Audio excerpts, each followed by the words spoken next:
ਇਹ ਇਨਸਾਨ ਜੋ ਤੇਰੀ ਨੰਗੀ ਅੱਖ ਦੇ ਨਾਲ ਦੇਖ ਰਹੇ ਆ, ਸਾਰੇ ਸੰਸਾਰ ਵਿੱਚ ਤੂੰ ਜਿਸ ਨੂੰ ਹੱਥ ਲਾ ਸਕਦਾ, ਮਹਿਸੂਸ ਕਰ ਸਕਦਾ, ਇਹ ਸਭ ਮਾਇਆ ਹੈ। ਸੋ ਇਹ ਪ੍ਰਭੂ ਨੇ ਮਨੁੱਖ ਨੂੰ ਉਲਝਾਉਣ ਦੇ ਲਈ, ਇਹਦੇ ਵਿੱਚ ਗ੍ਰਸਤ ਕਰਨ ਦੇ ਲਈ ਮਾਇਆ ਦਾ ਜਿਹੜਾ ਹੈ ਉਹ ਨਿਰਮਾਣ ਕੀਤਾ ਹੈ। ਇਸ ਮਾਇਆ ਦੇ ਵਿੱਚ ਕਈ ਚੀਜ਼ਾਂ ਜਿਹੜੀਆਂ ਆ ਜਾਂਦੀਆਂ ਹਨ, ਭੌਤਿਕ ਚੀਜ਼ਾਂ, ਭੌਤਿਕ ਪਦਾਰਥ ਇਸ ਮਾਇਆ ਦੇ ਅੰਗ ਹਨ। ਜਿਸ ਤਰ੍ਹਾਂ ਘਰ-ਬਾਰ, ਪਤਨੀ, ਪੁੱਤਰ, ਐਸ਼ਵਰੀ ਜੀਵਨ ਨੂੰ ਚੰਗਾ ਕਰਨ ਦੇ ਲਈ ਚੰਗੀਆਂ ਚੰਗੀਆਂ ਚੀਜ਼ਾਂ ਇਸ ਵਿੱਚ ਆਉਂਦੀਆਂ ਹਨ। ਬੱਚੇ ਦੇ ਪੈਦਾ ਹੋਣ ਦੇ ਨਾਲ ਹੀ ਮਾਂ ਮਮਤਾ ਦੇ ਨਾਲ, ਪਿਆਰ ਦੇ ਨਾਲ ਸਭ ਤੋਂ ਪਹਿਲਾਂ ਉਸ ਨੂੰ ਆਪਣਾ ਤਵ ਜਿਹੜਾ ਜਤਾਉਂਦੀ ਹੈ ਕਿ ਇਹ ਬੱਚਾ ਮੇਰਾ ਹੈ, ਮੈਂ ਇਸ ਦੀ ਮਾਂ ਹਾਂ। ਅਤੇ ਇਸ ਦੇ ਨਾਲ ਹੀ ਉਸ ਸੰਸਾਰ ਦੇ ਉੱਪਰ ਆਪਣੇ ਪਿਤਾ ਦਾ ਪਰਿਚੈ ਕਰਵਾਉਂਦੀ ਹੈ, ਆਪਣੇ ਹੋਰ ਬੱਚਿਆਂ ਦੇ ਨਾਲ ਪਰਿਚੈ ਕਰਾਉਂਦੀ ਹੈ, ਉਹਨਾਂ ਨੂੰ ਆਪਣੇ ਬੱਚਿਆਂ ਬਾਰੇ ਦੱਸਦੀ ਹੈ, ਉਸ ਨੂੰ ਆਪਣੇ ਚਾਚੇ, ਤਾਇਆ, ਮਾਸੀਆਂ ਦੇ ਬਾਰੇ ਜਿਹੜਾ ਹੈ ਉਹਨੂੰ ਗਿਆਨ ਦਿੰਦੀ ਹੈ। ਤਾਂ ਛੋਟੇ ਹੁੰਦੇ ਤੋਂ ਹੀ ਬੱਚਾ ਇਹਨੂੰ ਉਹ ਮਮਤਾ ਦੇ ਵਿੱਚ ਜਿਹੜੀ ਹੈ ਲੁਕਾ ਦਿੰਦੀ ਹੈ ਕਿ ਮੇਰਾ ਬੱਚਾ ਵੱਡਾ ਹੋ ਕੇ ਕੀ ਬਣੇਗਾ। ਸੋ ਬੱਚੇ ਨੂੰ ਜਿਹੜੀ ਜਨਮ ਕੁੱਟੀ ਹੈ ਉਹ ਨਾਸ਼ਵਾਨ ਸੰਸਾਰ ਦੀ ਮਮਤਾ ਦੀ ਸਭ ਤੋਂ ਪਹਿਲਾਂ ਮਾਂ ਹੀ ਲਗਾਉਂਦੀ ਹੈ ਕਿ ਮੇਰਾ ਬੱਚਾ ਵੱਡਾ ਹੋ ਕੇ ਪਾਇਲਟ ਬਣੇਗਾ, ਮੇਰਾ ਬੱਚਾ ਵੱਡਾ ਹੋ ਕੇ ਡਾਕਟਰ ਬਣੇਗਾ, ਮੇਰਾ ਬੱਚਾ ਵੱਡਾ ਹੋ ਕੇ ਇੰਜੀਨੀਅਰ ਬਣੇਗਾ, ਮੇਰਾ ਬੱਚਾ ਵੱਡਾ ਹੋ ਕੇ ਜਿਹੜਾ ਹੈ ਉਹ ਅਧਿਆਪਕ ਬਣੇਗਾ, ਜਾਂ ਹੋਰ ਹੀ ਸੰਸਾਰ ਵਿੱਚ ਜਿੰਨੇ ਵੀ ਕੰਮ ਕਰਨ ਦੇ ਰੁਤਬੇ ਹਨ ਉਹਨਾਂ ਨੂੰ ਜਤਾਇਆ ਜਾਂਦਾ ਹੈ। ਪਿਤਾ ਵੀ ਜਿਹੜਾ ਹੈ ਚਾਹੁੰਦਾ ਹੈ ਕਿ ਮੇਰਾ ਬੱਚਾ ਵੱਡਾ ਹੋ ਕੇ ਮੇਰਾ ਨਾਮ ਰੋਸ਼ਨ ਕਰੇ। ਉਸ ਨੂੰ ਵੱਧ ਤੋਂ ਵੱਧ ਜਿਹੜੀ ਹੈ ਸਿੱਖਿਆ ਦੇਣ ਦਾ ਜਿਹੜਾ ਯਤਨ ਕਰਦਾ ਹੈ। ਸੋ ਸਿੱਖਿਆ ਦੇਣ ਦਾ ਪ੍ਰਯੋਜਨ ਸਿਰਫ ਇਹ ਹੀ ਹੈ ਕਿ ਬੱਚਾ ਇਹ ਸੰਸਾਰਿਕ ਡਿਗਰੀ ਲੈ ਕੇ, ਡਾਕਟਰੀ ਦੀ ਡਿਗਰੀ ਲੈ ਕੇ, ਜਿੰਨੇ ਦੀ ਡਾਕਟਰੀ ਦੀ ਡਿਗਰੀ ਲੈ ਕੇ, ਜਾਂ ਹੋਰ ਕੋਈ B.Tech ਦੀ ਡਿਗਰੀ ਲੈ ਕੇ ਉਹ ਰੁਤਬਾ ਹਾਸਲ ਕਰੇ। ਰੁਤਬਾ ਹਾਸਲ ਕਿਸ ਕਰਕੇ ਕੀਤਾ ਜਾਂਦਾ? ਮਾਇਆ ਦੇ ਲਈ ਕੀਤਾ ਜਾਂਦਾ ਹੈ, ਗੁਜ਼ਰਾਨ ਦੇ ਲਈ ਕੀਤਾ ਜਾਂਦਾ ਹੈ। ਸੋ ਭੌਤਿਕ ਚੀਜ਼ਾਂ ਵੱਲ ਬਚਪਨ ਤੋਂ ਹੀ ਮਾਤਾ ਪਿਤਾ ਦੁਆਰਾ ਉਸ ਨੂੰ ਆਸਕਤ ਜਿਹੜਾ ਹੈ ਉਹ ਕੀਤਾ ਜਾਂਦਾ ਹੈ। ਉਸ ਨੂੰ ਵਧੀਆ ਤੋਂ ਵਧੀਆ ਸਕੂਲ ਦੇ ਵਿੱਚ ਪਾਇਆ ਜਾਂਦਾ ਹੈ। ਉਸ ਨੂੰ ਟਿਊਸ਼ਨਾਂ ਜਿਹੜੀਆਂ ਹਨ, ਸਹਾਇਕ ਸਿੱਖਿਆ ਪ੍ਰਣਾਲੀ ਦੁਆਰਾ ਦੇਣ ਦੀ ਕੋਸ਼ਿਸ਼ ਕੀਤੀ ਜਾਂਦੀ ਹੈ। ਉਸ ਨੂੰ ਕੰਪੀਟੀਸ਼ਨ ਐਗਜ਼ਾਮ ਜਿਹੜੇ ਲੜਾਏ ਜਾਂਦੇ ਹਨ। ਬੱਚਾ ਸਦਾ ਜੰਮਣ ਤੋਂ ਲੈ ਕੇ ਜਦੋਂ ਆਪਾਂ 2, 2.5, 3 ਸਾਲ ਤੱਕ, ਅੱਜ ਤੱਕ 3 ਸਾਲ ਤੋਂ ਬਾਅਦ ਬੱਚੇ ਨੂੰ ਸਕੂਲ ਵਿੱਚ ਦਾਖਲ ਕਰਾ ਦਿੱਤਾ ਜਾਂਦਾ ਹੈ। ਬੱਚੇ ਨੂੰ ਸਿਰਫ ਅਤੇ ਸਿਰਫ ਪੜ੍ਹਾਈ ਦਾ ਬੋਝ ਹੀ ਉਸ 'ਤੇ ਰਹਿ ਜਾਂਦਾ ਹੈ।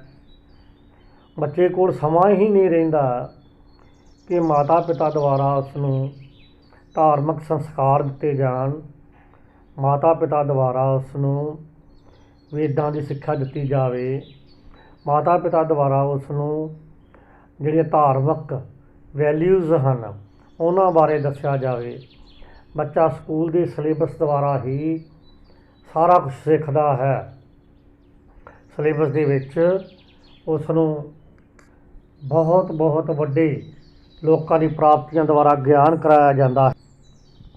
ਜ਼ਰਾ ਧਿਆਨ ਦੇ ਨਾਲ ਸੋਚਿਆ ਜਾਵੇ ਕਿ ਬੱਚੇ ਨੂੰ ਜਿਹੜਾ ਹੈ ਉਹ ਸਕੂਲ ਵਿੱਚ ਕਿਉਂ ਦਾਖਲ ਕਰਵਾਇਆ ਗਿਆ।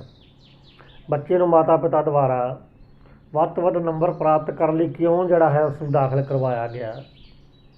ਬੱਚੇ ਨੂੰ ਉੱਚ ਸਿੱਖਿਆ ਪ੍ਰਾਪਤ ਕਰਨ ਲਈ ਕਿਉਂ ਪ੍ਰੇਰਿਤ ਕੀਤਾ ਗਿਆ, ਕਿਉਂ ਆਸਕਤ ਜਿਹੜਾ ਹੈ ਉਸ ਨੂੰ ਕੀਤਾ ਗਿਆ।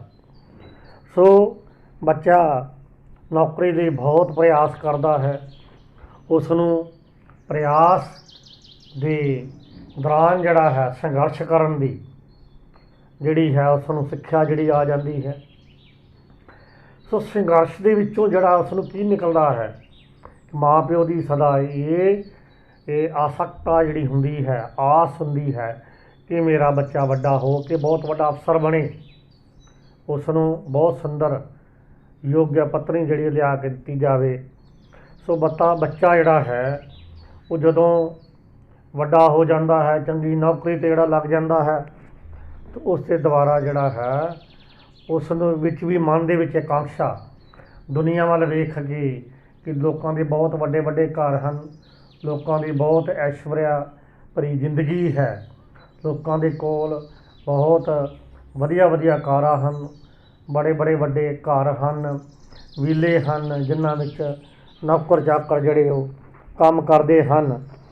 ਸੋ ਜਦੋਂ ਨੌਕਰੀ ਦੇ ਦੌਰਾਨ ਜਿਹੜਾ ਬੱਚਾ ਹੈ ਉਹ ਆਪਣੇ ਮਾਲਕ ਨੂੰ ਦੇਖਦਾ ਹੈ, ਆਪਣੇ ਵੱਡੇ ਅਫਸਰ ਨੂੰ ਦੇਖਦਾ ਹੈ, ਆਪਣੇ ਬੌਸ ਨੂੰ ਦੇਖਦਾ ਹੈ ਕਿ ਉਹਨਾਂ ਦੇ ਕੋਲ ਦੁਨੀਆ ਦੀ ਐਸ਼ ਕਰਨ ਦੀਆਂ ਸਾਰੀਆਂ ਹੀ ਚੀਜ਼ਾਂ ਉਪਲਬਧ ਹਨ, ਉਹਨਾਂ ਕੋਲ ਵਧੀਆ ਵਧੀਆ ਕਾਰਾਂ ਹਨ, ਉਹਨਾਂ ਕੋਲ ਵਧੀਆ ਵਧੀਆ ਬੰਗਲੇ ਹਨ, ਉਹਨਾਂ ਕੋਲ ਵਧੀਆ ਵਧੀਆ ਮੋਟਰਸਾਈਕਲ ਹਨ।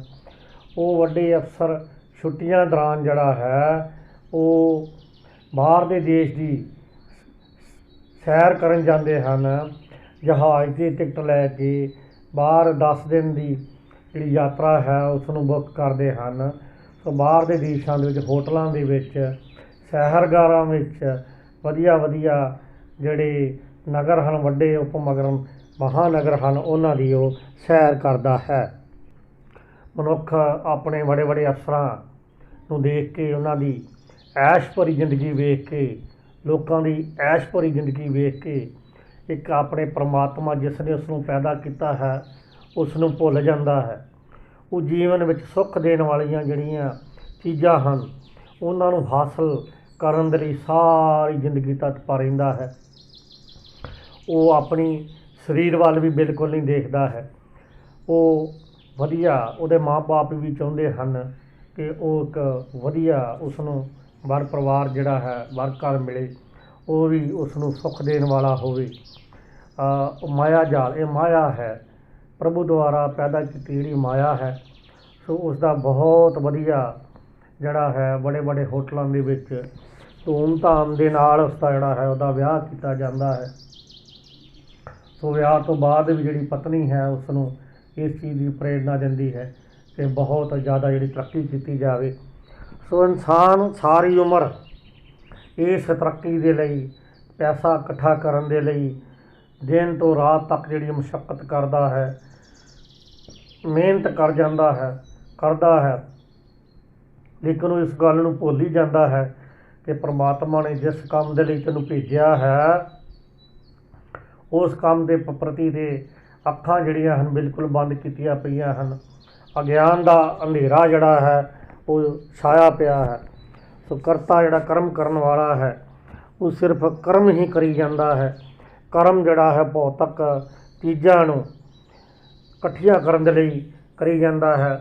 ਵਧੀਆ ਤੋਂ ਵਧੀਆ ਆਪਣੀ ਜ਼ਿੰਦਗੀ ਦੇ ਵਿੱਚ ਉਹ ਘਰ ਬਣਾਉਣਾ ਚਾਹੁੰਦਾ ਹੈ ਜਿਸ ਵਿੱਚ ਸੁੱਖ ਆਰਾਮ ਦੀਆਂ ਸਾਰੀਆਂ ਚੀਜ਼ਾਂ ਜਿਹੜੀਆਂ ਹਨ ਉਸ ਵਿੱਚ ਹੋਣ, ਉਸ ਵਿੱਚ AC ਲੱਗੇ ਹੋਣ, ਕਮਰੇ ਜਿਹੜੇ ਆ ਬਹੁਤ ਵੈਲ ਫਰਨਿਸ਼ਡ ਹੋਣ, ਵਧੀਆ ਵਧੀਆ ਦਰਵਾਜ਼ੇ ਜਿਹੜੇ ਬਣੇ ਹੋਣ, ਉਹਨਾਂ ਦੇ ਉੱਪਰ ਬਹੁਤ ਸਾਰੀਆਂ ਮਹਿੰਗੀਆਂ ਮਹਿੰਗੀਆਂ ਸੀਨਰੀਆਂ ਲੱਗੀਆਂ ਹੋਣ, ਵੱਡੀਆਂ ਵੱਡੀਆਂ LCDਆਂ ਲੱਗੀਆਂ ਹੋਣ, ਘਰ ਦੇ ਵਿੱਚ ਜਿਹੜੇ ਬਹੁਤ ਨੌਕਰ ਚਾਕਰ ਹੋਣ, ਕੱਪੜੇ ਧੋਣ ਵਾਲੀਆਂ ਨੌਕਰ ਚਾਕਰ ਹੋਣ, ਜਿਹੜੇ ਹਨ ਖਾਣਾ ਬਣਾਉਣ ਵਾਲੇ ਨੌਕਰ ਚਾਕਰ ਹੋਣ।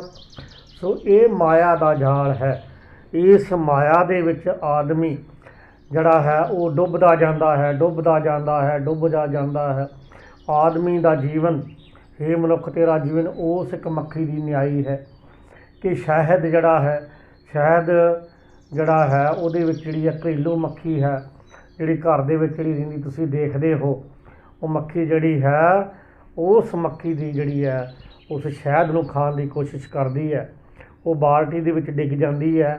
ਉਹਦੇ ਖੰਭ ਜਿਹੜੇ ਹਨ ਉਸ ਸ਼ਹਿਦ ਦੇ ਵਿੱਚ ਜਿਹੜੇ ਗਲਤਾਨ ਹੋ ਜਾਂਦੇ ਹਨ, ਫਸ ਜਾਂਦੇ ਹਨ। ਇਹ ਇਨਸਾਨ ਤੇਰੀ ਵੀ ਇਸੇ ਤਰ੍ਹਾਂ ਦੀ ਜ਼ਿੰਦਗੀ ਹੈ ਕਿ ਤੂੰ ਵੱਡਾ ਹੋ ਕੇ ਪੜ੍ਹ ਲਿਖ ਕੇ ਆਪਣਾ ਜਿਹੜਾ ਪਰਿਵਾਰ ਬਣਾ ਲਿਆ ਹੈ, ਆਪਣਾ ਘਰ ਵਸਾ ਲਿਆ ਹੈ। ਸੋ ਘਰ ਦੇ ਵਿੱਚ ਜਿਹੜੇ ਹੈ ਵਿਆਹ ਕਰਾ ਲਿਆ ਹੈ, ਪਤਨੀ ਹੈ, ਬੱਚੇ ਹਨ। ਸੋ ਬੱਚਿਆਂ ਦੀ ਵਧੀਆ ਜ਼ਿੰਦਗੀ ਬਣਾਉਣ ਦੇ ਲਈ ਤੂੰ ਸਵੇਰ ਤੋਂ ਲੈ ਸ਼ਾਮ ਤੱਕ ਕੋਹਲੂ ਦੇ ਬੈਲ ਦੀ ਤਰ੍ਹਾਂ ਕੰਮ ਕਰ ਰਿਹਾ ਹਾਂ। ਇਹ ਇਨਸਾਨ, ਤੈਨੂੰ ਆਪਣੇ ਜੀਵਨ ਦੇ ਅਸਲੀ ਮਨੋਰਥ ਦਾ ਬਿਲਕੁਲ ਨਹੀਂ ਪਤਾ ਹੈ। ਜਿਸ ਨੇ ਆਪਣੀ ਜ਼ਿੰਦਗੀ ਦੇ ਮਨੋਰਥ ਨੂੰ ਜਾਣ ਲਿਆ ਹੈ, ਜਿਸ ਨੇ ਆਪਣੇ ਸਤੋਗੁਣੀ, ਜਿਸ ਵਿੱਚ ਆਪਣੇ ਸਤੋਗੁਣੀ ਗੁਣ ਜਿਹੜੇ ਹਨ ਉਹ ਪੈਦਾ ਕਰ ਲਏ ਹਨ, ਸਤੋਗੁਣੀ ਸਿੱਖਿਆ ਲੈ ਰਹੀ ਹੈ।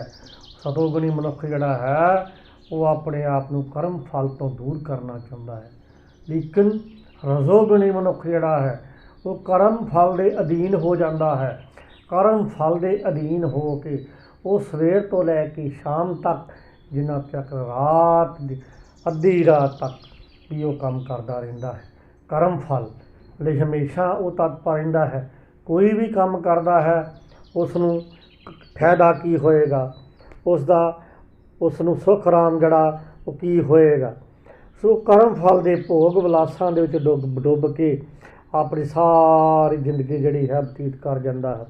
ਇਸ ਤਰ੍ਹਾਂ ਉਹ ਮਾਇਆ ਨੂੰ ਇਕੱਠੀ ਕਰਨ ਦੇ ਲਈ, ਮਾਇਆ ਦੀਆਂ ਚੀਜ਼ਾਂ ਨੂੰ ਇਕੱਠੀਆਂ ਕਰਨ ਦੇ ਲਈ, ਕਾਰਾਂ ਇਕੱਠੀਆਂ ਕਰਨ ਦੇ ਲਈ, ਚੰਗੇ ਵੱਡੇ ਘਰ ਜਿਹੜੇ ਬਣਾਉਣ ਦੇ ਲਈ, ਵੱਡੇ ਹੋਟਲ ਬਣਾਉਣ ਦੇ ਲਈ, ਵੱਡੀਆਂ ਜ਼ਮੀਨਾਂ ਜਾਇਦਾਦਾਂ ਜਿਹੜੀਆਂ ਬਣਾਉਣ ਦੇ ਲਈ, ਆਪਣੇ ਪੁੱਤਰਾਂ ਦੇ ਨਾਂ ਦੀ ਜ਼ਮੀਨ ਜਾਇਦਾਦਾਂ ਬਣਾਉਣ ਦੇ ਲਈ, ਆਪਣੀ ਪਤਨੀ ਦੇ ਨਾਂ 'ਤੇ ਜ਼ਮੀਨ ਜਾਇਦਾਦਾਂ ਬਣਾਉਣ ਦੇ ਲਈ, ਵਧੀਆ ਭੌਤਿਕ ਜਿਹੜੀਆਂ ਚੀਜ਼ਾਂ ਨੂੰ ਸਾਰੀ ਉਮਰ ਜਿਹੜਾ ਹੈ ਉਹ ਕੋਹਲੂ ਦੇ ਬੈਗ ਦੀ ਤਰ੍ਹਾਂ ਇਕੱਠੀਆਂ ਕਰਦਾ ਜਿਹੜਾ ਬੁੱਢਾ ਹੋ ਜਾਂਦਾ ਹੈ। ਲੇਕਿਨ ਉਸ ਇਨਸਾਨ ਨੂੰ, ਇਹ ਮਨੁੱਖ, ਇਹ ਸਾਰੀਆਂ ਇਕੱਠੀਆਂ ਚੀਜ਼ਾਂ ਤੇਰੀਆਂ ਕਿਸੇ ਕੰਮ ਨਹੀਂ ਆਉਣੀਆਂ। ਇਸ ਦੌਰਾਨ ਇਹ ਇਨਸਾਨ ਤੂੰ ਕभी ਲੋਭੀ ਬਣਿਆ। ਲੋਭ ਦੇ ਕਾਰਨ ਜਿਹੜਾ ਹੈ ਬਹੁਤ ਸਾਰੀਆਂ ਜਿਹੜੀਆਂ ਸਾਰੀ ਉਮਰ ਜਿਹੜੀਆਂ ਚੀਜ਼ਾਂ ਇਕੱਠਾ ਕਰਦਾ ਰਿਹਾ। ਇਹ ਇਨਸਾਨ ਇਹ ਚੀਜ਼ਾਂ ਇਕੱਠੀਆਂ ਕਰਨ ਦੇ ਲਈ ਹਮੇਸ਼ਾ ਤੂੰ ਈਰਖਾਵਸ਼, ਈਰਸ਼ਾਲੂ ਹੋ ਕੇ ਜਿਹੜਾ ਕੰਮ ਕੀਤਾ। ਇਹ ਇਨਸਾਨ ਤੂੰ ਚੀਜ਼ਾਂ ਇਕੱਠੀਆਂ ਕਰਨ ਦੇ ਲਈ ਹਮੇਸ਼ਾ ਜਿਹੜਾ ਹੈ ਉਹ ਕਦੀ ਤੈਨੂੰ ਸੁੱਖ ਆਏ ਨੇ, ਕਦੀ ਦੁੱਖ ਆਏ ਨੇ। ਸੋ ਇਹ ਚੀਜ਼ਾਂ ਸਾਰੀਆਂ ਕੀ ਹਨ? ਇਹ ਰਜੋਗੁਣ ਜਿਹੜੀਆਂ ਕਹਿਲਾਉਂਦੀਆਂ ਹਨ। ਤੂੰ ਸਾਰੀ ਉਮਰ ਫਲ ਦੀ ਪ੍ਰਾਪਤੀ ਦੇ ਲਈ ਆਸਕਤ ਰਿਹਾ। ਜੋ ਵੀ ਤੂੰ ਵਿੱਦਿਆ ਗ੍ਰਹਿਣ ਕੀਤੀ ਫਲ ਦੇ ਪ੍ਰਤੀ ਆਸਕਤ ਰਿਹਾ। ਜੇਕਰ ਤੂੰ ਵੱਡੀ ਨੌਕਰੀ ਲਈ ਫਲ ਦੇ ਪ੍ਰਤੀ ਆਸਕਤ ਰਿਹਾ, ਬੱਚੇ ਪੈਦਾ ਕੀਤੇ ਹਨ, ਉਹਨਾਂ ਨੂੰ ਬਹੁਤ ਵਧੀਆ ਸਿੱਖਿਆ ਦੇਣ ਦੇ ਲਈ ਫਲ ਦੇ ਪ੍ਰਤੀ ਆਸਕਤ ਰਿਹਾ। ਬੱਚਿਆਂ ਨੂੰ ਵਧੀਆ ਸਿੱਖਿਆ ਦਿੱਤੀ, ਬੱਚਿਆਂ ਨੂੰ ਵਧੀਆ ਸਕੂਲਾਂ ਵਿੱਚ ਪੜ੍ਹਾਇਆ। ਕਿਸ ਦੇ ਲਈ ਪੜ੍ਹਾਇਆ? ਲੋਭ ਲਈ ਪੜ੍ਹਾਇਆ। ਉਹਨਾਂ ਨੂੰ ਬੜੇ ਅਫਸਰ ਬਣਾਉਣ ਦੇ ਲਈ ਜਿਹੜਾ ਤੂੰ ਉਹ ਜਿਹੜਾ ਪੜ੍ਹਾਇਆ। ਤੂੰ ਘਰ-ਬਾਰ, ਪਤਨੀ, ਪੁੱਤਰ ਪ੍ਰਤੀ ਤੂੰ ਇੰਨਾ ਜਿਹੜਾ ਹੈ ਉਹ ਰੁੱਝ ਗਿਆ ਹੈ ਇਨਸਾਨ। ਤੂੰ ਆਪਣੇ ਆਉਣ ਦਾ ਜਿਹੜਾ ਮੇਨ ਮਨੋਰਥ ਹੈ, ਮੇਨ ਕਾਰਨ ਹੈ, ਉਹ ਤੂੰ ਭੁੱਲ ਹੀ ਗਿਆ। ਸਾਰੀ ਉਮਰ ਇਹ ਤੂੰ ਪ੍ਰਯਤਨ ਕਰਦਾ ਰਿਹਾ ਕਿ ਮੇਰਾ ਜੀਵਨ ਜਿਹੜਾ ਹੈ ਉਹ ਕਿਸ ਤਰ੍ਹਾਂ ਜਿਹੜਾ ਹੈ ਉਹ ਸੁੱਖ ਹੋ ਜਾਵੇ। ਇਨਸਾਨ ਤੂੰ ਸੁੱਖ ਦੇ ਵਿੱਚ ਜਿਹੜਾ ਮਤਲਬੀ ਹੋ ਗਿਆ। ਇਹ ਬੰਦੇ, ਤੂੰ ਸੁੱਖ ਦੇ ਵਿੱਚ ਜਿਹੜਾ ਹੈ ਮਤਲਬ ਹੋ ਗਿਆ। ਜੇਕਰ ਤੂੰ ਇਹ ਪ੍ਰਭੂ ਦੇ ਬੰਨੇ ਜਾਣ ਦੀ ਬਜਾਏ ਤੂੰ ਦੂਸਰੇ ਬੰਨੇ ਹਮੇਸ਼ਾ ਜਾਂਦਾ ਰਿਹਾ, ਤੁਰ ਕੇ ਆਪਣੇ ਆਪ ਨੂੰ ਥਕਾ ਲਿਆ, ਆਪਣੇ ਆਪ ਨੂੰ ਜਾਗ ਕੇ ਜਿਹੜਾ ਹੈ ਥਕਾ ਲਿਆ ਹੈ। ਲੇਕਿਨ ਸਾਰੀ ਉਮਰ ਤੇਰੀ ਅੱਖਾਂ ਦੇ ਉੱਪਰ ਜਿਹੜਾ ਅੰਧੇਰਾ ਜਿਹੜਾ ਛਾਇਆ ਰਿਹਾ ਹੈ। ਤੂੰ ਆਰਾਮ ਦੇ ਜ਼ਿੰਦਗੀ ਬਣਾਉਣ ਦੇ ਲਈ ਹਮੇਸ਼ਾ ਕਰਮ ਦੇ ਕੰਮ ਦੇ ਵਿੱਚ ਪ੍ਰਤੀ ਆਸਕਤ ਰਿਹਾ ਹੈ। ਕਦੀ ਵੀ ਜਿਹੜਾ ਹੈ ਉਹ ਪਰਮਾਤਮਾ ਦੇ ਦਰ 'ਤੇ, ਇਹ ਪਰਮਾਤਮਾ ਦੇ ਦਰ 'ਤੇ ਕਦੀ ਵੀ ਨਹੀਂ ਜਾ ਕੇ ਮੰਗਿਆ ਕਿ ਇਹ ਪਰਮਾਤਮਾ ਜੋ ਮੰਗਣ ਵਾਲੀ ਚੀਜ਼ ਹੈ ਕਿ ਮੈਨੂੰ ਆਪਣੇ ਚਰਨਾਂ ਦੇ ਨਾਲ ਲਾ। ਹੇ ਪਰਮਾਤਮਾ ਕਿ ਤੂੰ ਮੈਨੂੰ ਆਪਣੇ ਘਰ ਦੇ ਵਿੱਚ ਜਿਹੜੀ ਜਗ੍ਹਾ ਦੇ। ਕਦੀ ਵੀ ਨਹੀਂ ਜਾ ਕੇ ਮੰਗਿਆ, ਮੰਗਣ ਦੀ ਤੈਨੂੰ ਜਾਚ ਹੀ ਨਹੀਂ ਆਈ। ਇਹ ਇਨਸਾਨ ਤੋਂ ਪੈਦਾ ਹੋਇਆ ਕਿ ਹਮੇਸ਼ਾ ਜਿਹੜੀਆਂ ਭੌਤਿਕਵਾਦੀ ਜਿਹੜੀਆਂ ਚੀਜ਼ਾਂ ਹਨ ਉਹਦੇ ਪ੍ਰਤੀ ਆਸਕਤ ਰਿਹਾ। ਸੋਚ ਇਹ ਬੈਠ ਕੇ ਕਦੀ ਵੀ ਕੁਦਰਤ ਵੱਲ ਜਾ ਕੇ ਦੇਖ। ਕਦੀ ਕੁਦਰਤ ਨੂੰ ਬਾਹਰ ਜਾ ਕੇ ਦੇਖਿਆ, ਕਦੀ ਦਰਖਤਾਂ ਦੇ ਥੱਲੇ ਜਾ ਕੇ ਦੇਖਿਆ, ਉਹਨਾਂ ਦੀ ਜਰਾਂਦ ਜਿਹੜੀ ਦੇਖੀ ਹੈ, ਉਹਦੇ ਲਾਗੇ ਵੀ ਬੈਠ ਕੇ ਘੰਟਾ ਅੱਧਾ ਘੰਟਾ ਬੈਠ ਕੇ ਦੇਖ, ਕਦੀ ਧੁੱਪ ਵਿੱਚ ਕਦੀ ਅੱਧਾ ਘੰਟਾ, ਜਾਂ ਠੰਡ ਦੇ ਵਿੱਚ ਬੈਠ ਕੇ ਦੇਖ, ਕਦੀ ਕੁਦਰਤ ਨੂੰ ਦੇਖ, ਕਦੀ ਮੈਦਾਨ ਦੇ ਵਿੱਚ ਜਾ ਕੇ ਦੇਖ, ਕਦੀ ਪਸ਼ੂ ਪਕਸ਼ੀਆਂ ਦੇ ਜੀਵਨ ਨੂੰ ਜਾ ਕੇ ਦੇਖ ਕਿ ਉਹ ਕੁਦਰਤ ਦੀ, ਇਸ ਪ੍ਰਭੂ ਦੀ, ਇਸ ਸ਼ਕਤੀ ਦੇ ਪ੍ਰਤੀ ਕਿਤਨੇ ਉਹ ਆਸਕਤ ਹਨ, ਉਹ ਕਿਸ ਤਰ੍ਹਾਂ ਜਿਹੜੇ ਭੋਗ ਰਹੇ ਹਨ। ਇਹ ਇਨਸਾਨ ਤੂੰ ਇਸ ਧਰਤੀ 'ਤੇ ਪੈਦਾ ਹੋ ਕੇ ਸਿਰਫ ਆਪਣੇ ਐਸ਼ ਦੇ ਲਈ ਜਿਹੜਾ ਹੈ ਤੂੰ ਸਾਰਾ ਕੁਛ ਜਿਹੜਾ ਕਰਦਾ ਰਿਹਾ। ਕਦੇ ਵੀ ਆਪਣੇ ਨੂੰ ਤੂੰ ਸਤੋਗੁਣੀ ਬਣਾਉਣ ਦੀ ਜਿਹੜੀ ਹੈ ਉਹ ਕੋਸ਼ਿਸ਼ ਨਹੀਂ ਕੀਤੀ। ਕਦੇ ਵੀ ਤੂੰ ਆਪਣੇ ਮਨ ਦੇ ਵਿੱਚ ਸ਼ਾਂਤੀ ਜਿਹੜੀ ਹੈ ਉਹ ਲਿਆਉਣ ਦੀ ਜਿਹੜੀ ਕੋਸ਼ਿਸ਼ ਨਹੀਂ ਕੀਤੀ। ਇਸ ਸੰਸਾਰ ਦੇ ਉੱਪਰ ਕਮਰੇ ਦੇ ਵਿੱਚ ਤੁਸੀਂ ਮਾਇਆ ਧਰਦੇ ਹੋ, ਇਸ ਨੂੰ ਉੱਪਰ ਤੋਂ ਉੱਪਰ ਜੋ ਲਈ ਚੱਲੋ, ਇਸ ਦਾ ਕੋਈ ਵੀ ਜਿਹੜਾ ਅੰਤ ਨਹੀਂ ਹੈ, ਇਹ ਅਨੰਤ ਹੈ। ਇਨਸਾਨ ਮਾਇਆ ਤੇਰੇ ਬਿਲਕੁਲ ਨਾਲ ਨਹੀਂ ਜਾਣੀ ਹੈ। ਜਾਣ ਤੇਰੇ ਸਦੋਗੁਣ ਜਿਹੜੇ ਹਨ, ਇਹ ਸਤਵ ਗੁਣ ਹਨ, ਤੇਰੇ ਨਾਲ ਜਿਹੜੇ ਬਿਲਕੁਲ ਜਾਣੇ ਹਨ। ਇਹਨਾਂ ਨੂੰ ਆਪਣੇ ਧਾਰਮਿਕ ਗ੍ਰੰਥਾਂ ਨੂੰ, ਰਮਾਇਣ ਹੈ, ਗੀਤਾ ਹੈ, ਗੁਰੂ ਗ੍ਰੰਥ ਹੈ, ਇਹਨਾਂ ਨੂੰ ਪੜ੍ਹ ਕੇ ਦੇਖ, ਚੰਗਾ ਇਨਸਾਨ ਬਣ ਕੇ ਦੇਖ, ਆਪਣੇ ਦੁੱਖਾਂ ਨੂੰ ਜਿਹੜਾ ਹੈ ਉਸ ਨੂੰ ਮਹਿਸੂਸ ਕਰਕੇ ਦੇਖ।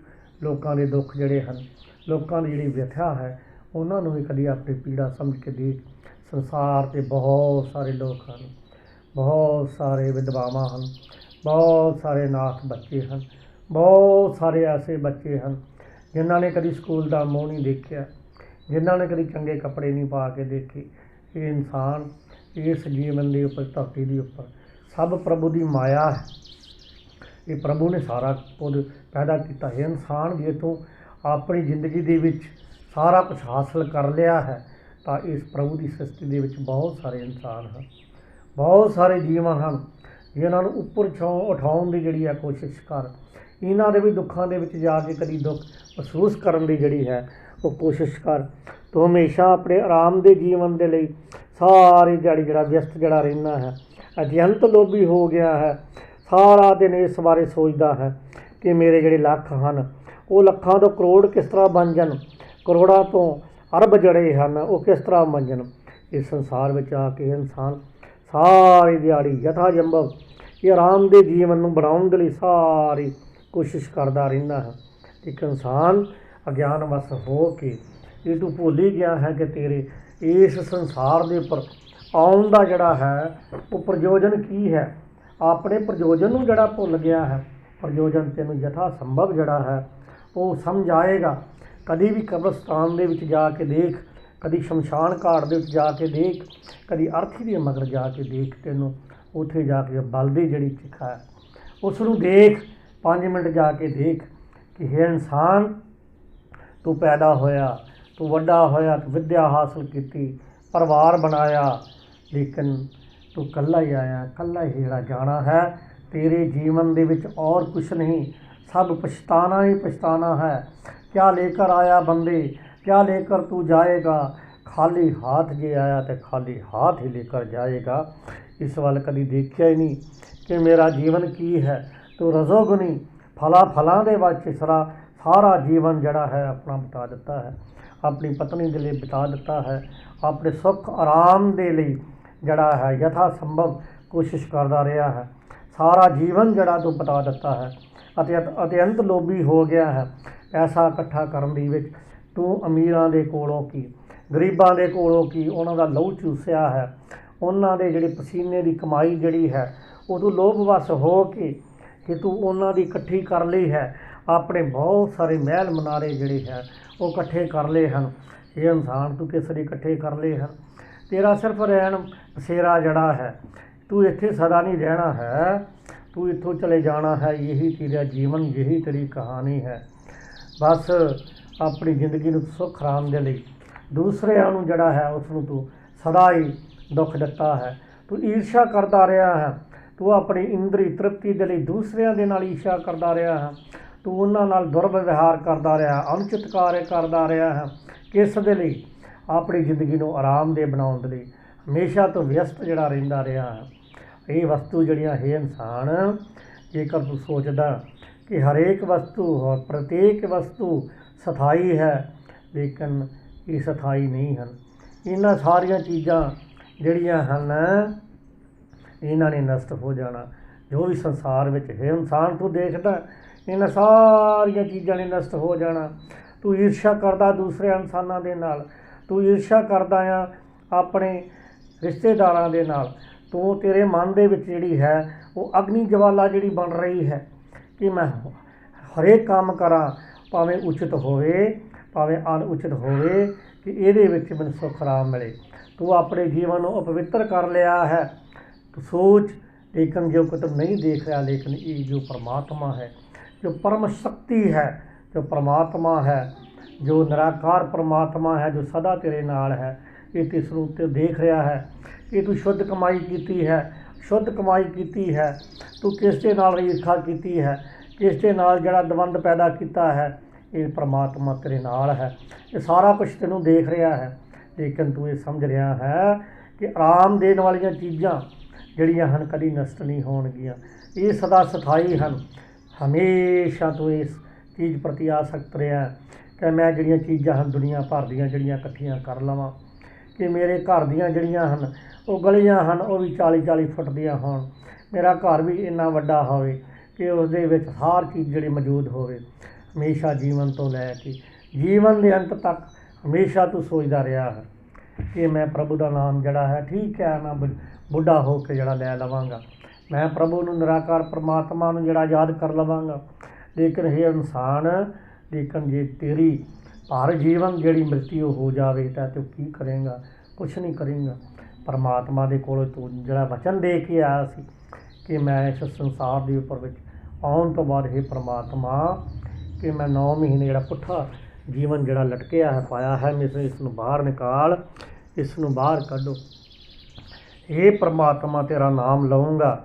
ਲੇਕਿਨ ਇਹ ਪਰਮਾਤਮਾ, ਲੇਕਿਨ ਜਦੋਂ ਇਹ ਆਦਮੀ ਜਿਹੜਾ ਹੈ ਮਨੁੱਖਾ ਇਸ ਯੋਨੀ ਦੇ ਵਿੱਚੋਂ ਬਾਹਰ ਨਿਕਲ ਕੇ ਇਸ ਜਿਹੜੀ ਹੈ ਸਗਨ ਜਿਹੜਾ ਬ੍ਰਹਮਾ ਹੈ ਇਸ ਧਰਤੀ ਦੇ ਉੱਪਰ ਜਿਹੜਾ ਪੈਦਾ ਹੁੰਦਾ ਹੈ, ਉਸ ਨੂੰ ਤ੍ਰਿਗੁਣੀ ਜਿਹੜੀ ਮਾਇਆ ਹੈ ਉਸ ਨੂੰ ਲੱਗ ਜਾਂਦੀ ਹੈ।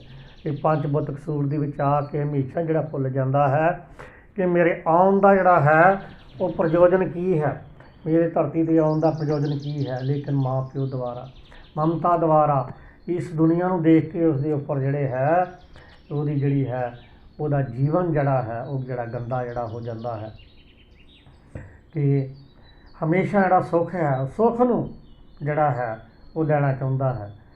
ਦੌਰ ਤੁਰ ਕੇ ਬੜੇ ਲੰਬੇ ਸਫ਼ਰ ਜਿਹੜੇ ਕਰ ਕਰਕੇ ਜਿਹੜਾ ਹੈ ਉਹ ਮਾਇਆ ਜਿਹੜੀ ਇਕੱਠੀ ਕਰ ਰਿਹਾ। ਲੇਕਿਨ ਇਹ ਇਨਸਾਨ ਜਿਹੜੇ ਕੰਮ ਦੇ ਲਈ ਪ੍ਰਭੂ ਨੇ ਤੈਨੂੰ ਭੇਜਿਆ ਸੀ, ਤੂੰ ਕੰਮ ਦੇ ਪ੍ਰਤੀ ਬਿਲਕੁਲ ਜਿਹੜਾ ਧਿਆਨ ਨਹੀਂ ਕੀਤਾ।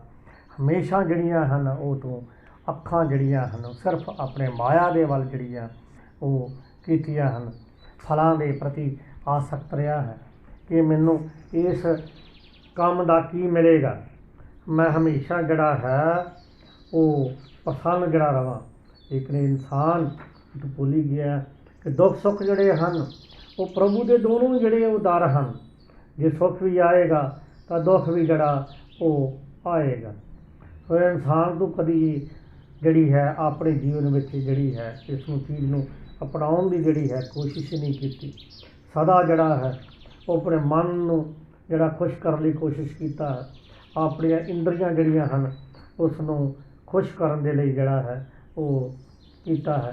ਕਦੀ ਧਾਰਮਿਕ ਕੰਮਾਂ ਦੇ ਪ੍ਰਤੀ ਆਸਕਤੀ ਨਹੀਂ ਤੂੰ ਰਿਹਾ, ਲੇਕਿਨ ਫਿਰ ਕਰਮ ਫਲ ਜਿਹੜੇ ਹਨ ਉਹਨਾਂ ਪ੍ਰਤੀ ਸਦਾ ਹੀ ਜਿਹੜਾ ਹੈ ਉਹ ਲਿਪਤ ਰਿਹਾ ਆ। ਆਪਣੇ ਇੰਦਰੀਆਂ ਨੂੰ ਤ੍ਰਿਪਤ ਕਰਨ ਲਈ ਸਾਰਾ ਕੁਛ ਤੂੰ ਕਰਦਾ ਰਿਹਾ, ਤੇਰੇ ਅਹੰਕਾਰ ਨੂੰ ਕਿਤੇ ਠੀਕ ਨਾ ਪਹੁੰਚ ਜਾਵੇ। ਇਹ ਇਨਸਾਨ ਜਿਹੜੀ ਤੇਰੀ ਕੋਈ ਚੀਜ਼ ਹੈ ਉਸ ਨੂੰ ਗਵਾਚ ਨਾ ਜਾਵੇ। ਪ੍ਰਭੂ ਦਰ 'ਤੇ ਸਿਰਫ ਜਾ ਕੇ ਤੂੰ ਆਪਣੀ ਜੇਬ 'ਚੋਂ ਛੋਟਾ ਜਿਹਾ 10 ਰੁਪਏ ਦਾ ਨੋਟ ਜਿਹੜਾ ਉਹ ਕੱਢਦਾ ਹੈ, ਹੋ ਸਕਦਾ ਇਹ ਤੋਂ ਛੋਟਾ ਹੋਵੇ, ਉਸ ਨੂੰ ਕੱਢਦਾ ਹੈ। ਪ੍ਰਭੂ ਦੇ ਦਰ 'ਤੇ ਅਰਪਤ ਜਿਹੜਾ ਪ੍ਰਭੂ ਕਦੇ ਵੀ ਪੈਸੇ ਨਹੀਂ ਮੰਗਦਾ ਹੈ।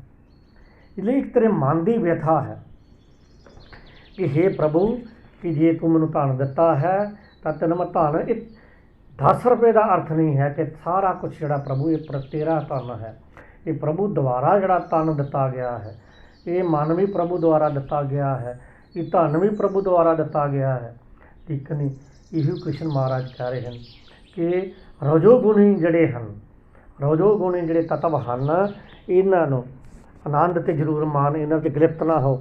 ਇਸੇ ਤਰ੍ਹਾਂ ਹੀ ਜਿਹੜੀ ਮੱਖੀ ਹੈ, ਸ਼ਹਿਦ ਦੀ ਮੱਖੀ ਹੈ, ਉਸ ਦੀ ਉਦਾਹਰਨ ਜਿਹੜੀ ਦਿੱਤੀ ਗਈ ਹੈ ਕਿ ਉਹ ਸ਼ਹਿਦ ਦੀ ਮੱਖੀ ਸਾਰਾ बड़ी दूर दूर तक जाके शहद इकट्ठा करती है। वो औखे दिनों के लिए इकट्ठी करती है, लेकिन जो उसनों खाना शुरू करती है वो एक घरेलू मक्खी की न्याई नहीं है कि जिस दे विच गलतान हो के वो सदा उस लीव दे विच जिहड़ी है वो खत्म हो जाती है। ये गलतान की है जो तुसी देखते हो, ये माया है। ये गलतान है जो घर है, ये गलतान है जो पत्नी है, बच्चे हैं, इन्हां दे विच सारी उम्र अज्ञानवश हो के गलतान रहना है।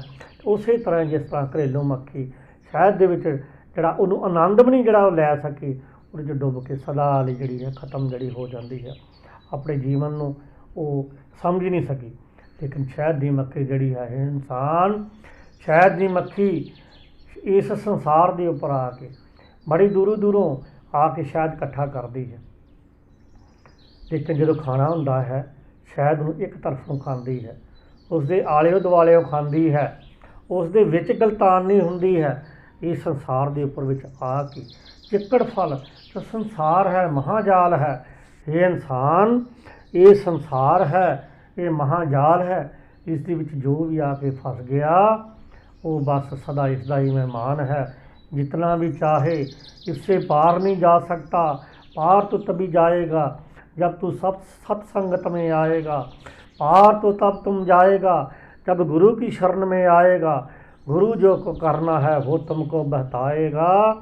अगर तुम ये घर में रहेगा तो घर में रहकर ही घर की मक्खी की तरह गलतान होकर इसमें ही मर जाएगा। और जब तुम ख़त्म हो गए, फ़ोटो तुम्हारी दीवार पर टंगी होगी और उसमें कोई कभी कभी तुम्हारे फ़ोटो पर हार पहराएगा।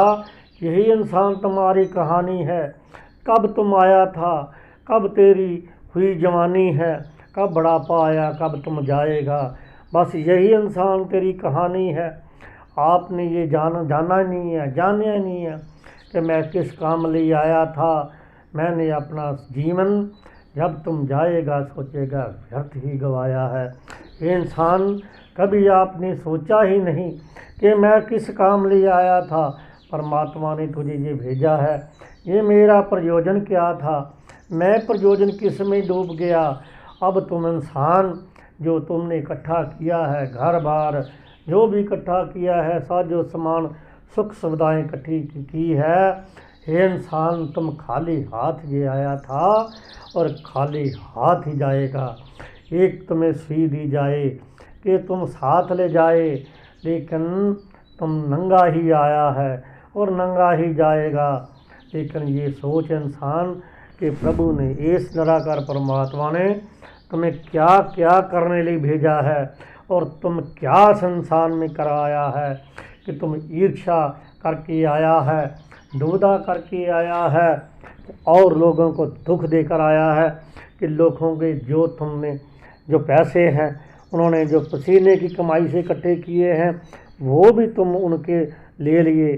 तुम अपने बैंक बैलेंस बढ़ा लिए, इतने इतने बढ़ा लिए कि तुम्हें देखो मालूम नहीं पड़ा कि हे इंसान कि तुम्हारा ये प्रयोजन ये क्या है। यही रजोगुनी विद्या है। जो रजोगुनी विद्या है कि कर्म के प्रति आसक्त तुम रहता है, लेकिन हे मनुष्य तुम भूल ही गया कि तुम्हारे सात्विक गुण क्या है। तुम आत्म साक्षात्कार होना चाहता है, आत्म केंद्रित होना चाहता था, लेकिन इस संसार में आकर तुमने ये इंसान तुमने धन इकट्ठा किया है, तुमने ऐश्वर्य की चीज़ें लिया हैं, तुम्हारे साथ कुछ नहीं जाएगा। हे इंसान इसलिए अभी कुछ नहीं गया, अभी भी तुम्हारे पास जो जीवन है उसमें देख, उसमें देख, उसमें ये अपने धार्मिक स्थानों पे जा, जो तुम्हारे हैं, जो ग्रंथ हैं, जो ग्रंथों में बताया गया है उसको पढ़, उसकी परचोल कर, विचार कर। कभी अकेला बैठने की भी आदत पाया कर। अगर तुमने आत्म केंद्रित होना है तो अकेला बैठा क्या करया कर, समाधि लगाया कर, सत्संग में जाया कर। तो अपने आप में कभी भी आप देखने की कोशिश कर, हे इंसान तो क्या लेकर आया है और क्या लेकर जाएगा।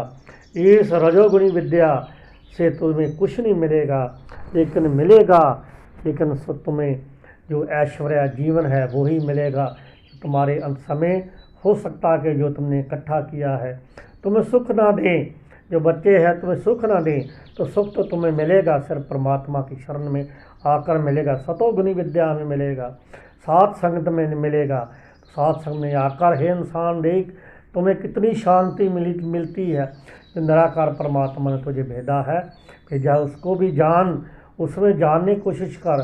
शब्द में विभिन्न शब्द में भी जाने की कोशिश कर, शब्द में तब जाएगा। शब्द को जान, शब्द की पहचान कर। हे इंसान, जो तुम्हारे जो पंचभूत शरीर है वो यहाँ पड़ जाएगा। आपको मालूम है मिट्टी मिट्टी में रल जाएगी, पानी पानी में रल जाएगा, अग्नि अग्नि में रल जाएगी, और आकाश आकाश में रल जाएगा, आत्मा कहा जाएगी। तो जीते जी ये पहचान, इसको पहचान, और तुम कहाँ आया है और कहाँ जाएगा, जो तुम्हारी आत्मा कहाँ जाएगी। तो सदा जीवित रहते हुए इसका पहचान और शब्द को पहचान, शब्द में जाने की कोशिश कर। यही तुम्हारा जीवन है, यही तुम्हारी पहचान है।